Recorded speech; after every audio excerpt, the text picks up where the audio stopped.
জনের খবর জানাতে চট্টগ্রামের পতেঙ্গা সমুদ্র সৈকত থেকে যুক্ত হয়েছেন হোসেন সিয়াদ ও কক্সবাজারের লাবণী পয়েন্ট থেকে যুক্ত হয়েছেন মন্তোষ পেদক্য। প্রথমেই চলে যেতে চাই চট্টগ্রামে জিয়াদের কাছে। জিয়াদ, আজ সব আনুষ্ঠানিকতা শেষ করে প্রতিমা বিসর্জন দিচ্ছেন অনেকেই, এবং ভক্তদের উপস্থিতি কেমন দেখতে পাচ্ছেন এবং সবশেষ কি তথ্য রয়েছে আপনার কাছে জানতে চাই।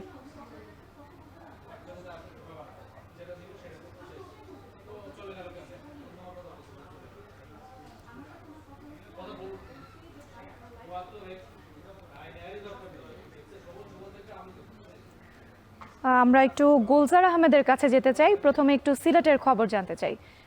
গুলজার, আপনার কাছে যেতে চাই। গুলজার, প্রতিমা বিসর্জনকে কেন্দ্র করে ভক্তদের ভিড় কেমন দেখতে পাচ্ছেন? দেখুন, আসলে প্রতি বছরই যে দুর্গাপূজার যে উৎসবের শেষ যে জায়গাটা হয় সেটা হচ্ছে নগরীর কিনব্রিজ। এই মুহূর্তে নগরীর কিনব্রিজ অর্থাৎ সুরমা নদীর তীরের যে চাঁদনী ঘাট আছে সেখানে প্রতিমা বিসর্জনের যে কার্যক্রম সেটি চলছে। আমরা যদি একটু দেখাই যে এখানে মহানগরীতে যে কয়টি পূজা মণ্ডপ ছিল প্রত্যেকটি পূজা মণ্ডপের প্রতিমাগুলো এখানে ভক্ত অনুরাগী যারা আছেন বা যারা পূজারী আছেন তারা কিন্তু দল বেঁধে ট্রাকের লাইন সারি সারি অর্থাৎ হাজার হাজার মানুষের সম্মেলন স্থল এই মুহূর্তে হচ্ছে সিলেটের কিনব্রিজ এলাকা। এখানে আমরা দেখতে পাচ্ছি প্রতিটি মণ্ডপের পুণ্যার্থী যারা আছেন তারা নেচে গিয়ে ঢাকঢোলের বাদ্যযন্ত্রের সাথে আনন্দের সাথে তারা দেবীকে নিয়ে আসছেন এবং সুরমার তীরে আসলে তারা ভাসিয়ে দিচ্ছেন।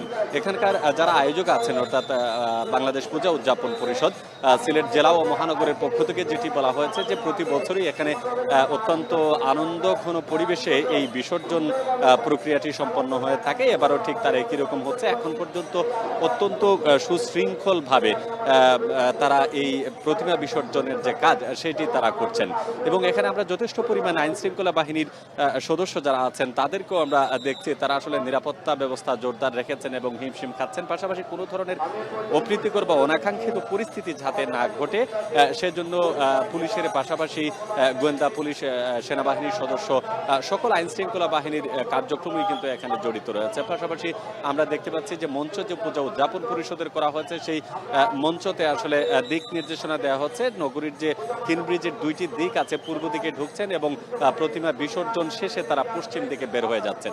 অর্থাৎ একটি শান্তিপূর্ণ পরিবেশে তাদের যে আয়োজন অর্থাৎ বিদায়ের যে পরিণতি যেটি হয় আমরা সাধারণত দেখি ভক্ত পুণ্যার্থীদের তারা অনেক আগ্রহ নিয়ে তারা আসলে পূজা মণ্ডপ থেকে প্রতিমাকে নিয়ে আসেন এবং দুর্গাকে তারা বিসর্জন দিয়ে দেন।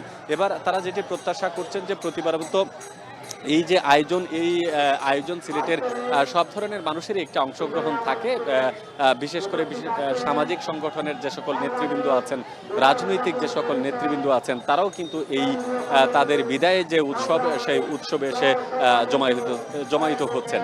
আমরা দেখতে পেয়েছি যে এখানে পূজা উদযাপন পরিষদের মঞ্চ রয়েছে, সেই মঞ্চ থেকে মূলত বিভিন্ন রাজনৈতিক দলের নেতৃবৃন্দরা শুভেচ্ছা জানাচ্ছেন। পাশাপাশি সনাতন ধর্মাবলম্বী যে সকল নেতৃবৃন্দ আছেন এবং সাধারণ মানুষ তারাও অত্যন্ত আন্তরিকতার সহিত বিষয়টা গ্রহণ করছেন। তো এইখানে এবার সিলেটের যে মহানগরে প্রায় 167টি পূজা মণ্ডপ রয়েছে, সেই পূজা মণ্ডপের প্রতিমাগুলো এখানে বিসর্জন করা হচ্ছে। পাশাপাশি জেলার অন্যান্য এলাকায় অর্থাৎ উপজেলাগুলোতেও একই ব্যবস্থায় আসলে ধরা রাখা হচ্ছে।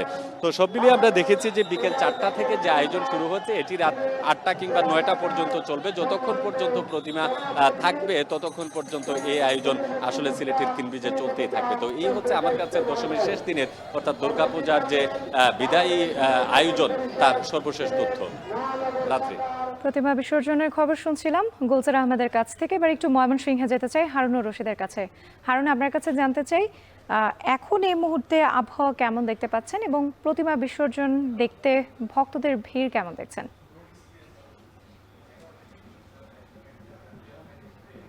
রাত্রি আজকে এই প্রতিমা বিসর্জনের মধ্য দিয়ে শারদীয় দুর্গোৎসবের যে আনন্দ আয়োজন ছিল তার কিন্তু সমাপ্তি ঘটছে। আমরা দেখতে পাচ্ছি যে বিসর্জন ঘাট রয়েছে ময়মনসিংহ নগরীর কাচারি ঘাট, সেই কাচারি ঘাটে এসে ব্রহ্মপুত্র নদে প্রতিমা বিসর্জন হচ্ছে এবং একে একে কিন্তু ময়মনসিংহ নগরীর বিভিন্ন এলাকা থেকে প্রতিমাগুলো এই মণ্ডপ প্রাঙ্গণে আসছে এবং এই যে কাচারি ঘাট প্রাঙ্গণে আসছে প্রতিটি মণ্ডপ থেকে এবং এখানে এসে কিন্তু একে একে বিসর্জন হচ্ছে। এবং আমরা যদি একটু বলি যে এই প্রতিমা বিসর্জনের বিষয়টি শান্তিপূর্ণ এবং সুষ্ঠুভাবে সম্পন্ন করার জন্য কিন্তু প্রশাসনের পক্ষ থেকে ব্যাপক নিরাপত্তা ব্যবস্থা গ্রহণ করা হয়েছে। আমরা দেখতে পাচ্ছি যে সেনাবাহিনীর সদস্যরা কিন্তু এই প্রতিমা বিসর্জন ঘাটে এসেছেন এবং তারা সার্বক্ষণিক নজরদারি রেখেছেন এবং আমরা দেখেছি যে এখানে পুলিশ সদস্যদেরকে আমরা দেখেছি, র্যাব, বিজিবি সহ আইন শৃঙ্খলা বাহিনীর সদস্যরা তারা কিন্তু এই প্রতিমা বিসর্জনের যে বিষয়টি এটি সুন্দরভাবে সুষ্ঠুভাবে সম্পন্ন করার জন্য কিন্তু তারা এখানে এসেছেন। এবং আমরা যদি একটু বলি, আজকে এই ময়মনসিংহ নগরীর ঐতিহ্যবাহী মন্দির দুর্গাবাড়ি মন্দিরের প্রতিমা বিসর্জনের মধ্য দিয়ে এই কাছারি ঘাটে ব্রহ্মপুত্র নদে প্রতিমা বিসর্জনের যে কার্যক্রম সেটি শুরু হয়েছে। এরপর থেকে কিন্তু নগরীর বিভিন্ন এলাকা থেকে ভক্তরা নেচে গেয়ে আনন্দ প্রকাশ করে এই বিসর্জন ঘাটে আসছেন, এসে কিন্তু তারা প্রতিমা প্রতিমা বিসর্জন দিচ্ছেন। এবং আমি যদি একটু বলে রাখি যে এই বৈরী আবহাওয়ার কারণে কিন্তু প্রতিমা বিসর্জন দেওয়ার যে গতি সেটি কিন্তু কিছুটা ধীর হয়েছে এবং আমরা দেখেছি যে আসলে সন্ধ্যার আগ পর্যন্ত কিন্তু ঠিক তেমন প্রতিমা কিন্তু এই ঘাটে আসেনি এবং সন্ধ্যার পর থেকে কিন্তু একে একে বিভিন্ন এলাকা থেকে প্রতিমা বিসর্জন দেওয়ার জন্য সনাতন ধর্মাবলম্বীরা, পূজারীরা, ভক্তরা তারা কিন্তু এখানে আসছেন এবং এসে কিন্তু তারা এখানে তাদের যে প্রতিমা বিসর্জনের যে কার্যক্রম সেটি কিন্তু তারা সম্পন্ন করছেন।